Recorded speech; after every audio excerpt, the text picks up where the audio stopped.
Good morning from Louisiana. No, good afternoon from Louisiana at Yes, 4:30 good p.m. And afternoon. I'm like, good morning from Melbourne, Australia. Until it's early in the morning here in Melbourne, Australia. I got that wrong straight away. This is Beat Wellness Flow Driven CEO podcast, and today I am welcoming Amy Galliano. Welcome, Amy. Thank you. Thank you for having me. I had that in my head. I was saying to Amy before the pod that I haven't had my coffee yet, but I've got to have the tea. And it's like that whole you're saying something, but your brain's thinking something else. But like, yeah, anyway. So, Amy, Yes. so thrilled to have you today and on the show. Like I said, Amy is from Louisiana. It is roughly around 4:30 p.m. on Monday, and it's Tuesday here at 7:30 in the morning. So Amy's in the past, I'm in the future, and we're in the present together. And it's fun week. My goodness, and I love that, Amy. But Amy, you're the founder and principal broker of AEG Insurance, and it's a Louisiana-based firm. I've never been to Louisiana. I definitely want to get there. Specializing in health, life, disability, and supplemental insurance solutions. You've got a decade of experience, and you're known for the client first approach, which I Yes. absolutely love.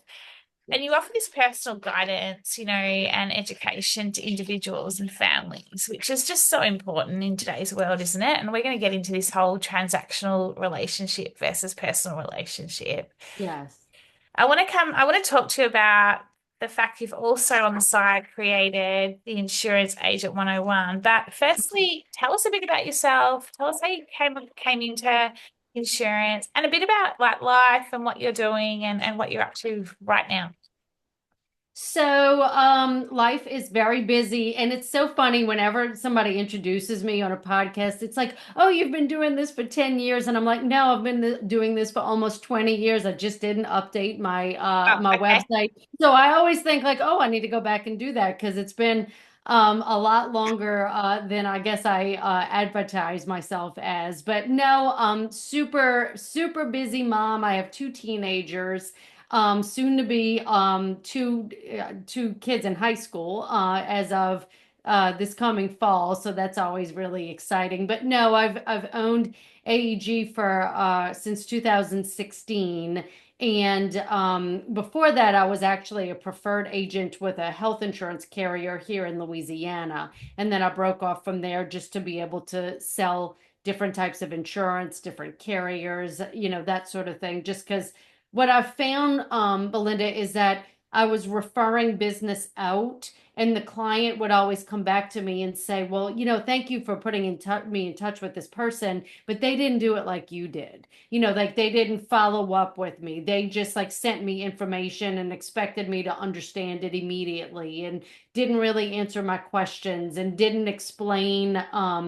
The application process. I'd love to be able to discuss that with your listeners because I feel like that's a huge piece that's missing from the insurance world that tends to be an issue for the client. So, in the client's perspective, because you explain their options, you explain what you're about to apply to, but you don't explain the application process. And in many ways, that can be the most laborious and tiresome process from the client's Yeah. perspective. So we don't do that enough. There's not, enough information and education, surrounded around that Mm.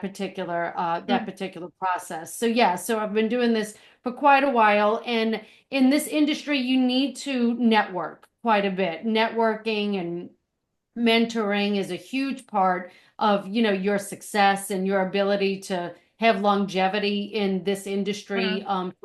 for a long period of time. And what I was experiencing is that when I would network, especially with someone who was new to the industry, the questioning was always, they used different words, but the questioning was always around, I know the product, I know what I'm supposed to be selling, I know what to do once we get to that point, but I don't feel like I have a business. I just feel like I'm a salesperson, and all Mm. I do is just sort of sales pitch people. I don't feel like I'm like the owner. I'm not the owner of a Yeah. business. And I tell them all the time, I mean, even if you're captive with an insurance agency, your book of business is your book of business. And Yeah. those are, when those clients have questions, they're calling you. So that's kind of what Insurance Agent 101, that was sort of the brainchild of it, is teaching them to sort of pivot their thinking from, oh, I'm just a salesperson, I just sell insurance, to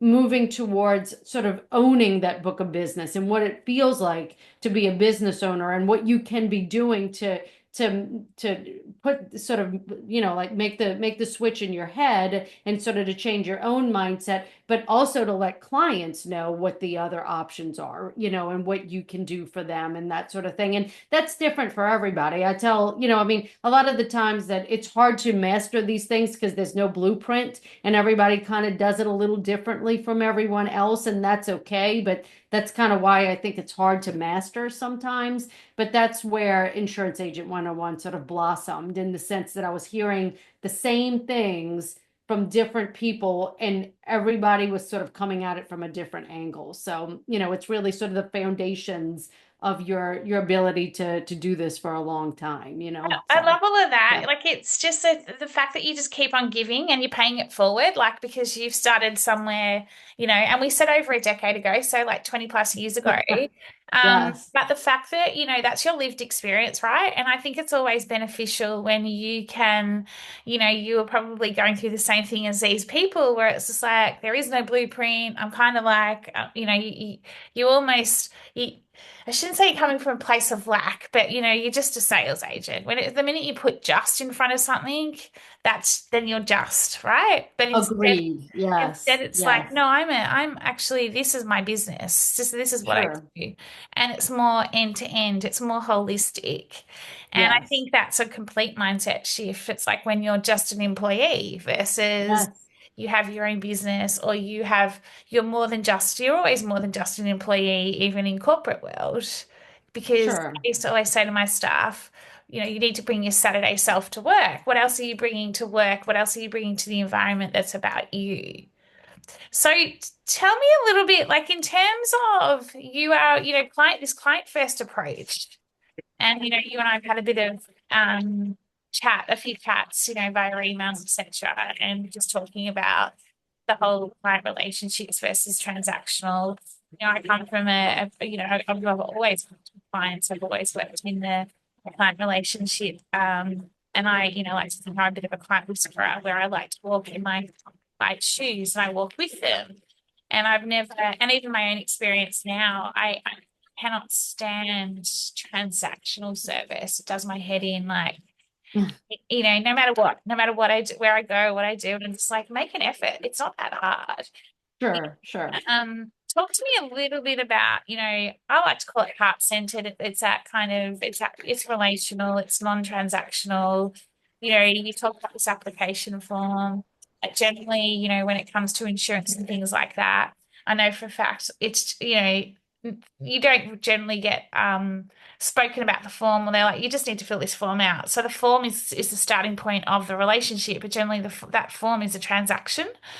Correct. And it's a real drudgery, especially insurance. Like, no offense, Mhm. but I'm just like, oh my God, shoot me now, sort of thing. Sure. Absolutely. So, what do Yes. you do differently? Like, what is it that you're like heart-centered, plant-based approach? How are you different? How is your business? Because insurance is such a, it's like lots of different things, right? Like, but it's like it is very much probably considered a transactional sort of industry category. What do you do differently to change that, to shift that mindset with your clients, and show them that you truly do care? So I liken it to going to like, you have some sort of like new health issue, and you're going to a doctor, and you go to the doctor and you say, here are my symptoms. This is what's happening. And what can you do for me? Like, what does this sound like? I mean, is this normal? I think that a lot of times clients come to us and they just want to be heard, because a lot of times, especially if they've gotten really poor service in the past, they're not like their expectation of your customer service doesn't tend to be terrific.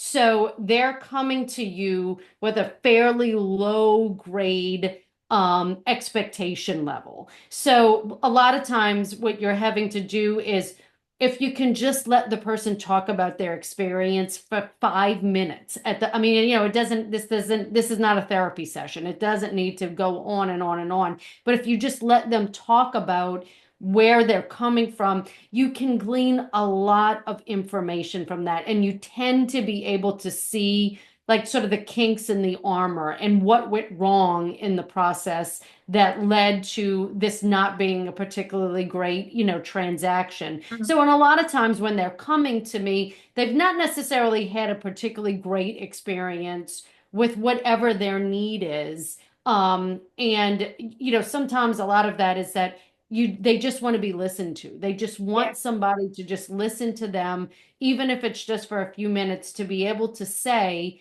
okay, well, this is why you're coming to me. And some of this is very cut and dry. Some of this is, oh, I lost my health insurance because I got, downsized from my job a month ago. Well, that's a really easy way of figuring out why it is that they're reaching out to you. But sometimes it's not. Sometimes it's, I have this new health issue and I'm really concerned, or worse yet, or, my child just got diagnosed with diabetes. I'm really concerned that this policy that I have right now isn't sufficient for their needs. Mm. Or I have 3 children and a mortgage and I don't have any life insurance and my neighbor just passed away very unexpectedly. That's why I'm talking to you right Mm. now, because I don't want to put my family in the same situation that, this family next door is in. So I think sometimes just from a basic level, if you can just hear them out, just listen to Mm. what it is that their concern is,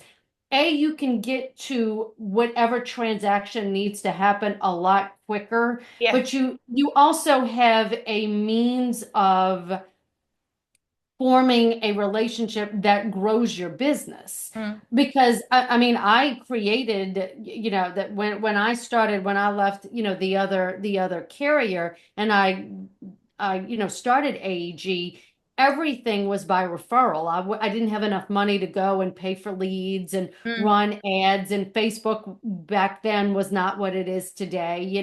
So a lot of my ability to be in this industry and to have, a commission-based job and to flourish was because people were sending me other people that tended to be in their same circumstance. Mm. Or they just said, give her 5 minutes, let her, explain to her what the issue is, and she can point you in the right direction. So I Mm. was able to have like partners and other, attorneys and other people who sold different insurance than I sell.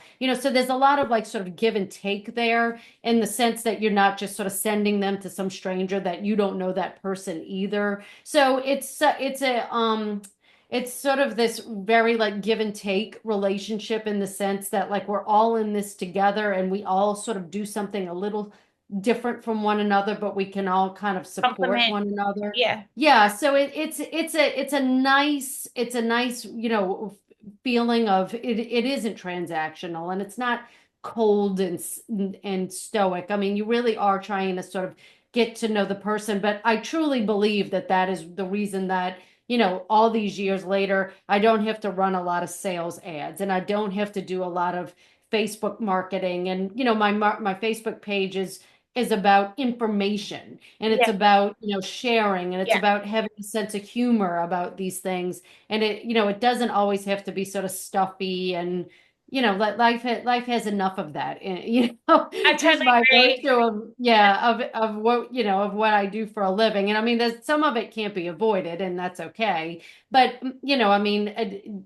they can there's a lot of ways to get at insurance, I mean, and it can be very straightforward if you wanted to. But, I've always said, if that's the client, if you're that client that just wants to give me information and you want a quote, I won't not give you the quote, but I'm probably not going to be the best insurance agent for you, because I'm probably going to ask, other questions as to why it is that you're so concerned about this. And some people just don't want to go there, and that's okay. Yeah. So. Yeah. It's good that you acknowledge that that's okay as well. Do you think that's a gift to be able to have that heart-centered client relational approach versus transactional?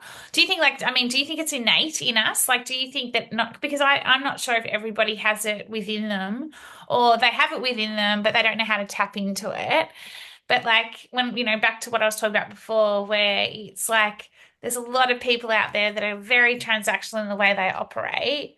Mhm. Um, I always think there's something else going on for the reason why they're behaving that way. And, that needs to be resolved. What's your view? I'm not sure if that's true. So very early in my career, like my first job out of college, I was a career counselor. I have a master's in counseling. And a lot of times I was working with like newly graduated kids here in the US from college, and they have this accounting degree or they have a business management degree. And they literally are looking at me and they're like, I have this degree, but I don't know what to do now. Like, what do I do? Like, well, I don't know what I want to do when I grow up. And now, my parents just paid for this, this college degree. So I think I'm pretty comfortable with ambiguity because I've dealt with it for Yeah, so long that it's just something that I don't know. I mean, I guess it was just God's way of saying, well, you can handle this and you can give this yeah, person guidance. So let's just keep going with that. But, I've also been that client that is saying like, I don't know what to do about my retirement. I don't know what to, I've been that patient who's been sitting across from the doctor saying, I have all these weird symptoms and I don't really know what to do about it. So I think I know what it feels like to be in the other person's shoes and know how frustrating that is. And I mean, listen, I can go on Google and type a bunch of stuff and come back with like 15 million yeah, answers. I can do that too. And that to me is equally as frustrating because it never solves the problem.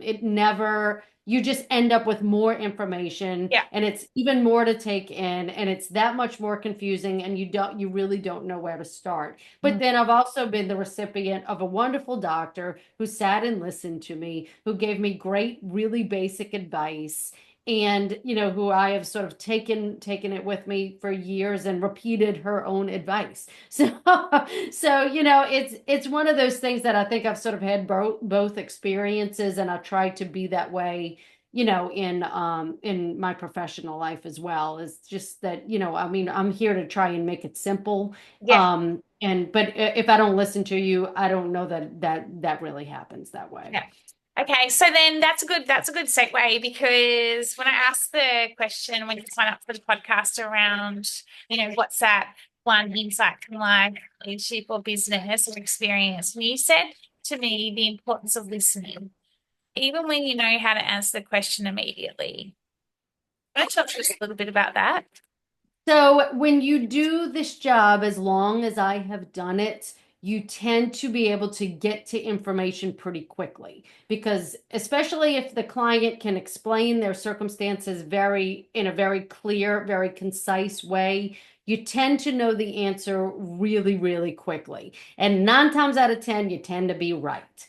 But if you let them continue to talk, every now and again, the first thing you were going to say is not necessarily always going to be the best guidance. So sometimes I think that, we get really like, oh, I know this, I could do this with my eyes closed. But they've probably already dealt with a person that treated them in the exact same way. But also every now and again, if you just give them an extra 2 minutes, they're going to share something else that's going to kind of pivot that conversation in a completely different way. So I think sometimes because it's easy to go transactional because it tends to be a little bit, you feel like you're more productive. But I think sometimes a good professional is going to stop and say, okay, well, wait a second, let's let them continue because the real meat of the issue might be coming in, a few seconds to a minute later. So I think it's very easy in our profession to go like, oh, I know exactly what they need to do. I know exactly what they need to say, and I'm just going to cut them off. It's very rude, but also, I think sometimes just not just sort of jumping right in and saying, okay, well, this is what you need to do, and this is what you need to do, and this is what you're going to need to do. There's a time and a place for that, but initially that's not necessarily always a good idea, just solely based on the fact that you're trying to develop a rapport with this person. I mean, and Belinda, I have clients that I've had their parents as clients, I've had their adult children as clients. If that's what you want, if you want them referring their business partner and their Yeah. next door neighbor and all of these things, that is extremely important. I mean, and I know it's funny that you're asking this today because I literally just finished videotaping a vlog, and it was a vlog topic that I've never thought in a million years to like do anything or say anything about. But it was this client who had found me on Google, and she had been through a multiple different agents trying to get a health insurance policy for herself. And the first time I spoke to her, I didn't really give her that much information. I just sort of listened and said, like, I think this is what you need to do next, but certainly follow up with me. And 10 minutes later, she said, I got more information out of you in the last 10 minutes that is useful to my situation than I have gotten working with these two other agents over here that I've been corresponding with for a month, Mm. which is scary, which is, part Yeah, of the very. challenge in my industry is that you're dealing a lot with those type of Yeah. situations. But also, she was the one who said, you absolutely need to do a vlog on why you need to work with someone locally. Because all of the information that you literally just told me in the last 5 minutes, this person never said to me in over a month of correspondence, Yeah. which is a little scary. It I'm is. not going to lie, but like I said, it's just one of those things where, I would have never thought in a million years to do a vlog on the importance of using someone, local who understands the insurance landscape where you live. Like, I mean, I'm not a marketer by trade. I don't do that. So it's just one of those things that, if you just sort of, it's like a plant, if you give it some water and some fertilizer and some sun, you never know what'll come out of it. So Yeah, you it's plant those just, seeds and then let it grow. yes, For me, yes, it's active listening, right? It comes all the way back again to this client relationship, heart-centered approach that, you know, even at times myself, you don't like when you don't actively listen and like you say, start with the pause and, it's generally being curious and going into a conversation, curious and open-minded and dropping a few questions. And I think it's also being uncomfortable with the silence because like especially in the professional services or that you're in, right? Quite often it's if you're a small business or if you're a business that's growing or you're wanting to build your business, it's almost like this desperation's the wrong word, but every client counts. Every yes, client counts, right? yes, And so you overcompensate. And I think sometimes you can get excited and you don't listen and you can be like, oh, we can do this, this, this, this, and this. And what you're talking about is the opposite, which is what I'm all about yes, too, in terms of let's just see what's going on. Let us go through, well, like what's coming up for them. Because once yes, you start to actively listen and hear what's coming up for them, that's when you can put the right people around what they need.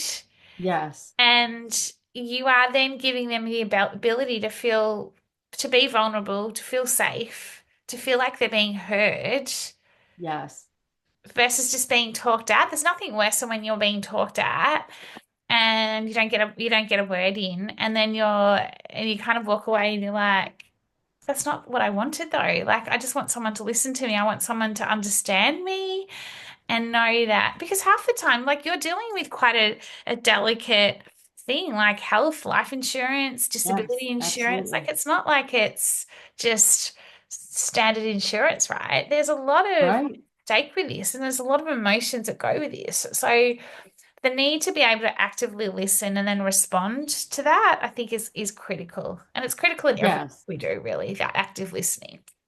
Well, and it's about your own level of knowledge as well. I mean, I know I have a client that she's been my client for many years, and she was recently diagnosed with breast cancer. So, I said, once she was feeling better and she was sort of, back up and like working again, we went to coffee one day, and I said, well, talk me through this. Like, you don't need to give me any details, but how was the claims process on your policy? How did you do as far as, staying within the network for the insurance policy? Like, I want to know how you're doing, but also like talk to me from the insurance side because that really helps me. I mean, I have insurance, but that's my policy that I use, and that is only one person's experience, So I tell my clients a lot, like, I'm here to assist you as the broker, but I am not the owner of that insurance policy. You are. So when things happen,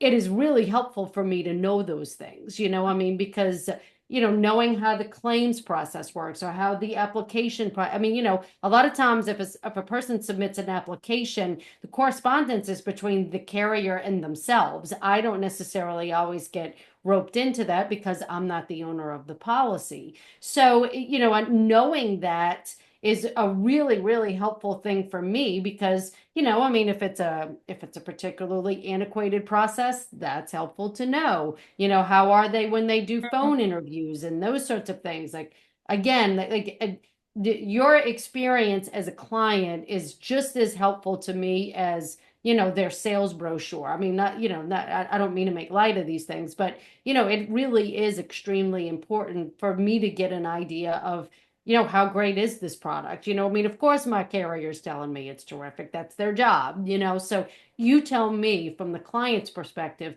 how that's working as well, because it's invaluable. I mean, how else am I going to get that information unless I have the policy myself? And, I have to pay for insurance too, Yeah, exactly, So exactly. yeah, so So definitely. how important is authenticity and vulnerability to you as a leader?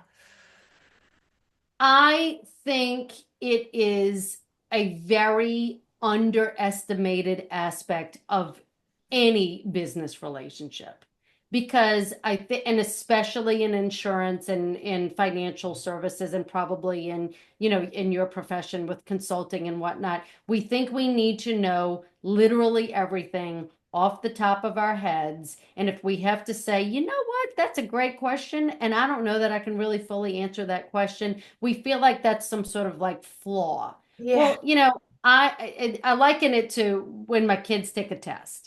And let's say you get 5 questions wrong, right? Well, if it's 100 questions on a test, you did okay if you only got 5 questions wrong, right? But you're not a computer. You're not, this information changes very quickly. yeah, It's okay to be able to say, you know what, I don't know that off the top of my head, or it's 5 o'clock in the day and you're my third, conference call today.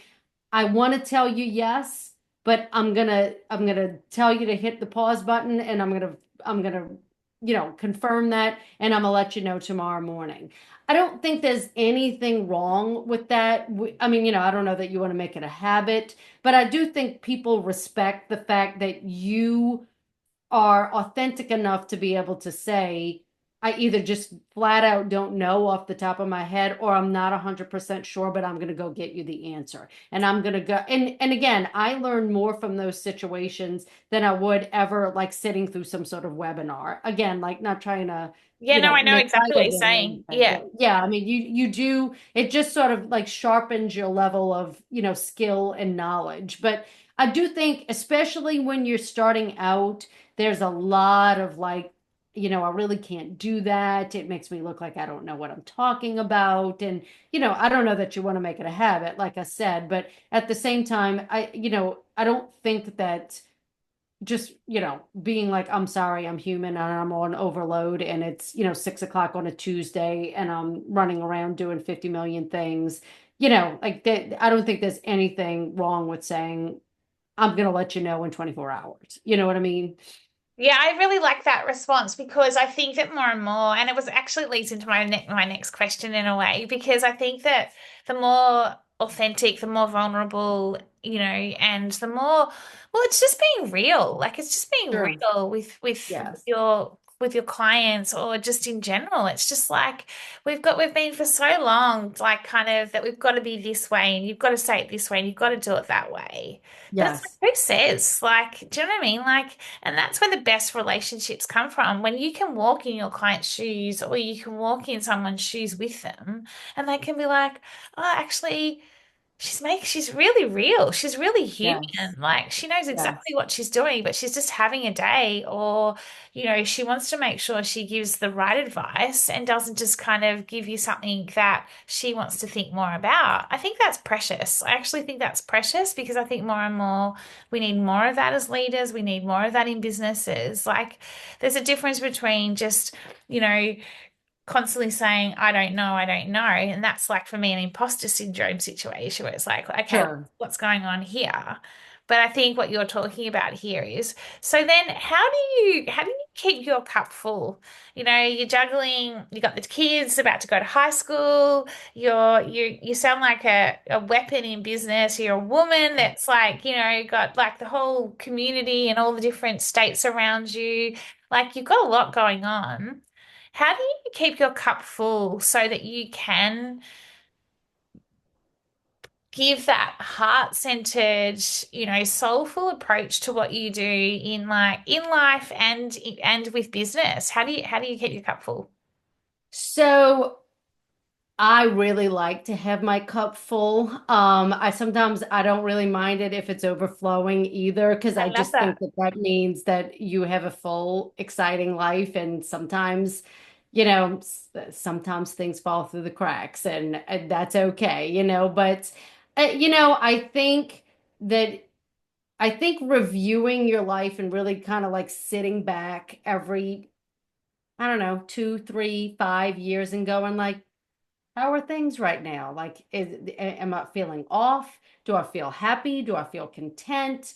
Am I, like, I don't think that there's anything wrong with a lot of like just sort of self-imposed reflection in saying, okay, like, because, things might not necessarily be bad or wrong, but you do sometimes feel like, well, maybe I'm missing something. Like maybe there's other things that I could be doing or sharing or and I think that's a lot of the where Insurance Agent 101 came from is because, I'm sitting there and I'm thinking like I really will retire at some point in my life. That really is going to happen. And I don't see my children doing this for a living. So I have to be able to share what information I have, gleaned in all of these years with someone. Like I don't want to like bring this to the grave No. with me. Somebody has to know this.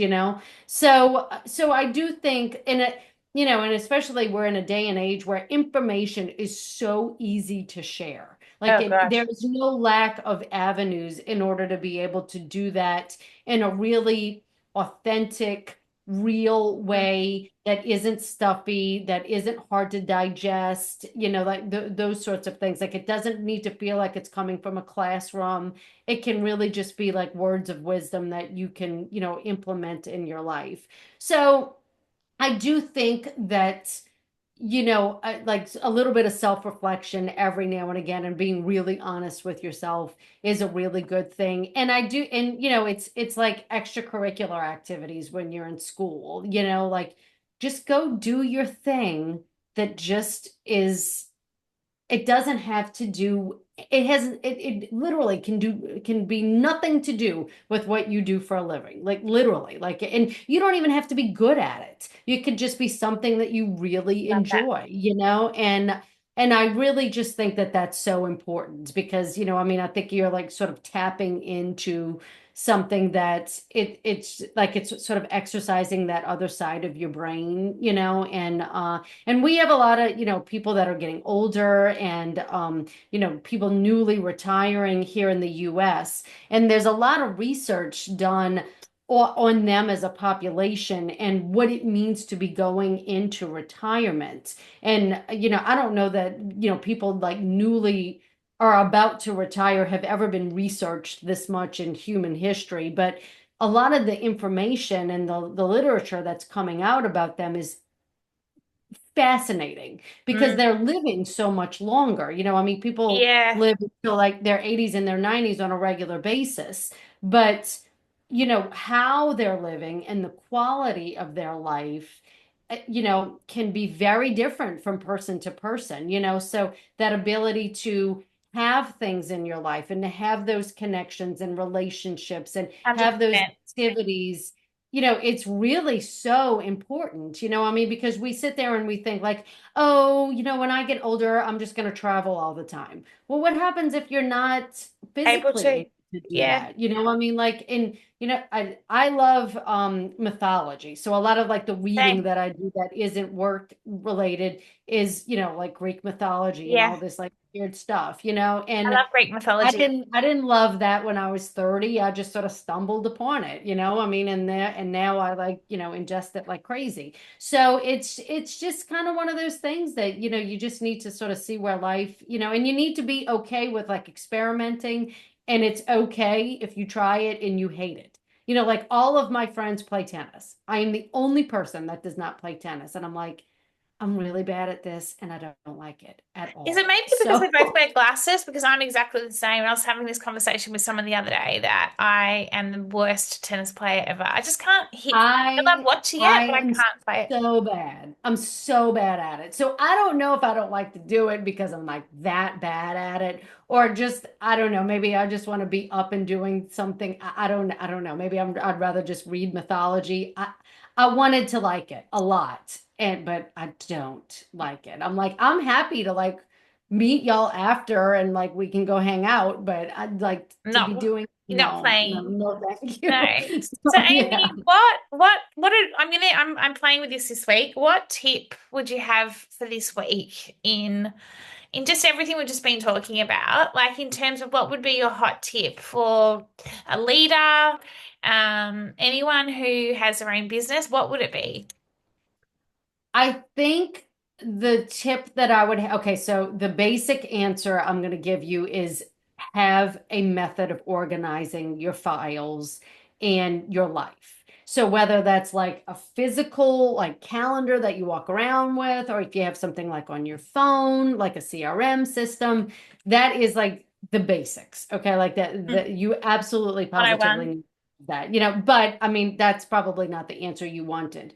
I really think that if you can approach your either your clients or your vendors or whatever you're trying to do, if you can get at their why, what are their pain points? Why are they calling you, sending you an email, like what is it that they're after? If you can stop and really try to understand it from their standpoint, that relationship and correspondence and interaction is going to be so much more fruitful and so much more productive if you can stop yourself and say, okay, what is the motivation for this? Like, what exactly is this person trying to get at? Because A, you'll get there sooner, but also you'll be able to see, what is this? Like, what is this about? Like a in Insurance Agent 101, I use this example all the time.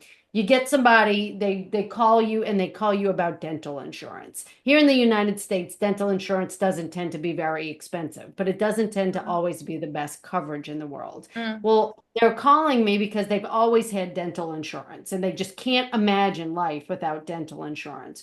Well, if you can take 10 minutes to explain to them what it looks like to have their own dental policy and whether or not that's a good thing for them or a bad thing for them, they're going to call you about a multitude of different things. Mm. And all they were doing was initially calling you about a dental policy. And the only reason they were calling you is because they've always had dental insurance and they can't imagine life without it. Well, if you again took the time to understand that that's why they're calling you because they think that their life cannot be, they just can't function without it. Most people can, and they appreciate the fact that you explained it to them. And if they want to go get a dental policy, then fine, that's okay. I mean, if they're going to lose sleep over it, we don't want that either. But at the same time, I think when you can really just take a few minutes to just sort of dig into what it is that the person what is their pain point? What Mm. is it that they are really concerned about? You will have a client and a referral source for life. You will never need to run an ad ever. So, if you start to do that, that's because you chose to for whatever reason. So I just think that that is such a useful So do I. thing, just it's just so it just goes to building rapport so much more, I think, than just sort of being, like you're saying, just being very transactional about the Yeah. whole thing. I just Yeah. think it's so helpful. Yeah, I think the basics is super important too. The organizing, the system. You can't if you don't have a system, you don't have a culture. If you don't have a system, you don't have a business. Like you need a system, and Yes. in like a loose system, like like a system that Yeah. you can adapt and things like that. And then understanding the why is it's just 101. That's a 101 too. Like if you Yes. truly want to build a heart-centered, a relational relationship, understanding the why. Amy, thank Yes. you so much. It's really been joyful being able to chat to you today. Thank you. How do we find out more about you? So you can go to my website. It's www.aeg, so Amy Elizabeth Galliano, insurance.net. That has a link to my Calendly if anybody has any questions about insurance, obviously. There's also a tab on there for Insurance Agent 101, and you can schedule a Calendly link there and learn more about it and learn, sort of what it's about. And I'm on Facebook, I'm on Instagram, I'm on LinkedIn. It's Social hard to butterfly. not be able to find me. So yeah, so absolutely. The Insurance Agent 101 on Instagram is called Insurepreneur. So I had to Oh, get a little creative on that one, but I love the interaction on Insurepreneur. It's terrific. I mean, usually with the AG insurance page, it's like, I need a quote for blah, blah, blah, which is fine. I mean, I understand that yeah, that's what we're looking for. But on Insurepreneur, it's always just so fascinating. Like, I'm trying to do this and this isn't working, and it's just like, okay, well, we need to talk, So yeah, I I'm love not going to that. be able to answer this on a DM, but yeah, those conversations and those Are the insights best. are a Yeah. lot of fun. Yeah, No, I yeah. love that. Well, Amy, you're such a bright person. So thank you so much, and wishing you a lovely evening. And Yes, you thanks for too. connecting on the pod. Yes, you need to go get some coffee. I know I will. Yeah, I'll take my puffy. Thank you. you too. Thank you.